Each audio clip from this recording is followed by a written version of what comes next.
මේක මචං ටිකක් වෙනස් විදිහේ කතාවක්. මම පුස්තකාලේ හදපු දවස්වලම මට මැසේජ් කරලා කතා කරලා කිව්වා පුතේ මමත් අනිවාර්යෙන් පොත් ටිකක් එවන්නම්.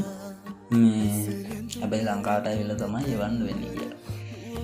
මට තියෙන විශේෂම දේ තමයි මට ඉන්න යාළුවෝ අතරින් වැඩි පිරිසක් මගේ වයසට වැඩිය ගොඩාක් වැඩිමාළු කට්ටිය ඉන්නේ. හැබැයි හරි ආදරණීය යාළුවෝ පිරිසක් ඉන්නේ.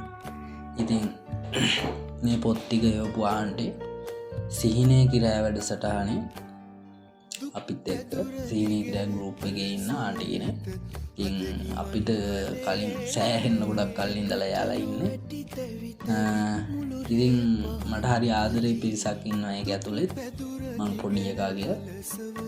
ඉතින් කුරුණෑගල නාරම්මල ඉඳලා මේ පොත් ටික එව්වේ. එයා ලංකාවට ඇවිල්ලා ටිකක් දවස් ගියාට පස්සේ තමයි මේ පොත් ටික එව්වේ. ඉතින් ආන්ටි ගොඩක්ම ස්තුතියි. ලෝකෙ දෙන්න පුළුවන් උතුම්ම තෑගි අතරින් තෑගි මම දකින තරමින් දෙකයි තියෙන්නේ. එකක් තමයි පොතක්, අනිත් එක තමයි පැලයක්. පැලයක් දුන්නත් ඒක එක මිනිස්සෙක් භුක්ති විඳලා අවසන් වෙන්නේ නැති දෙයක්. පැලයක් දුන්නත් එහෙමයි, පොතක් දුන්නත් එහෙමයි.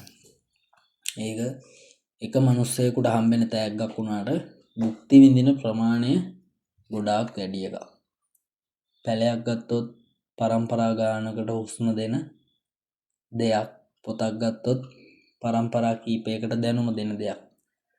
ඉතින් මේ පොත් ගොඩාක් එවලා මේ වගේ ලොකු උදව්වක් කරාට මං ගැන ඔයාට හිතේ තියෙන හැඟීමට මං ගොඩාක් ආදරේ.